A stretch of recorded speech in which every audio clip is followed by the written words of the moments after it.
জামিউত তিরমিজির হাদিস নাম্বার 2307 عن أبي هريرة رضي الله تعالى عنه قال قال رسول الله صلى الله عليه وسلم أكثروا ذكر هادم اللذات يعني الموت।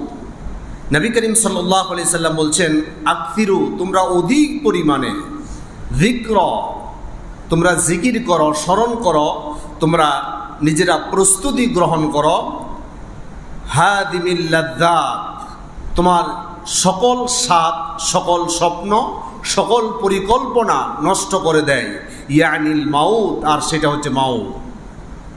আপনার অনেক স্বপ্ন আছে, যখন মৃত্যু চলে আসবে স্বপ্নের জায়গায় স্বপ্ন থেকে যাবে, আপনার জায়গায় আপনি চলে যাবেন। সঠিক সফলতা কোথায়, আসুন আমরা আল্লাহর কোরআন থেকে জানার চেষ্টা করি। আল্লাহ সুবহানাহু ওয়া তাআলা পবিত্র কোরআন মাজিদের 3 নম্বর সূরা আলে ইমরানের